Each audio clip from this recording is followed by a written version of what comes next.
Hi guys, we're back again with lesson 3. We're writing products as sums and sums as products. So remember that a sum is what you get when you add two or more numbers together. So 2 plus 2 equals 4. 4 is your sum. A product is what you get when you multiply numbers. So 2 times 4 is 8. Right? So 8 is your product. Okay. So your outcomes, you're going to be using area and rectangular array models and the distributive property to write products as sums and sums as products. Students use the fact that the opposite of a sum is the same as multiplying by -1 to write the opposite of a sum in standard form. You're also going to recognize by the end of this lesson that rewriting an expression in a different form can shed light on the problem and how the quantities in it are related. Okay, so our opening exercise, you're going to create a tape diagram to represent the problem and the solution. There's a lot to cover in this lesson, so I'm not going to make you do that by yourself. That's what the problem sets are for, but we are going to take a look at what they've done here. So it says solve the problem using a tape diagram. These are tape diagrams. You have seen these before. A sum of money, meaning what you get after adding, meaning that's what sum means. So a sum of money or an amount of money was shared between George and Benjamin in a ratio of 3 to 4. If the sum of money was $56, how much did George get? Well, George got 3, so we have 1, 2. Let me do that again. We have 1 space, 2 space, 3 spaces. Benjamin got 4, so we have 1 space, 2 space, 3 spaces, 4 spaces. That's our tape diagram. And between the two of them, there is $56. 7 units total. 4 plus 3 is 7 equals 56. 1 unit equals 8. Because we have to figure out how much each unit is worth so we know how we're going to split up $56. If there are 7 units, then we have to split $56 7 ways. 3 units equals 24. George received $24.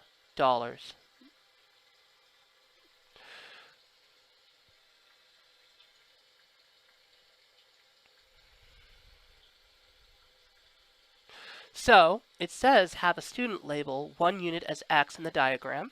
We'll do that together. So you see this unit, I'm going to redraw their little symbol and I'm going to put X. Why is it X? It's X because we don't know until we solve it. It's an unknown value. What does the rectangle X represent? Well, $8. Oh, sorry, $8. And I want you guys to pause the video and just take a look at this and try it yourself. 8 plus 8 plus 8 plus 8 plus 8. How many 8s do I have? 1, 2, 3, 4, 5. Plus 8, that's 6. Plus 8, that's 7. Or we could do 7 times 8.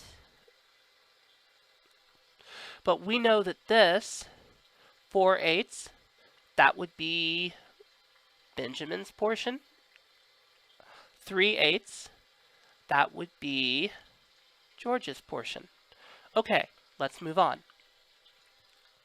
We're going to kind of go a little quicker on this lesson because we've got a lot to cover. So example 1 says, represent 3 plus 2 using a tape diagram. Well, here you have 1. It would help if I was on the right layer. You have 1, 2, 3. So we show that like this, just like they have over here. 3 and 2. 3. That's our 3. And 2. 3 and 2. We could represent it this way too to show the ratio between the two of them. Now let's represent another expression, x plus 2. Make sure the units are the same size when you are drawing the known unit 2. So 1 and 2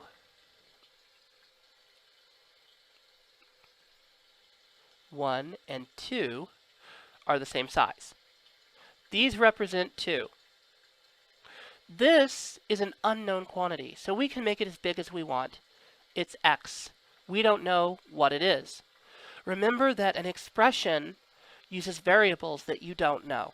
So we couldn't solve that. We couldn't find out what x represents unless we get that information. Now, note that the size of the units that represent 2 in the expression x plus 2. Using the size of these units, you can predict the value of x. So if we've used the same size units for 2, we see what 1 equals.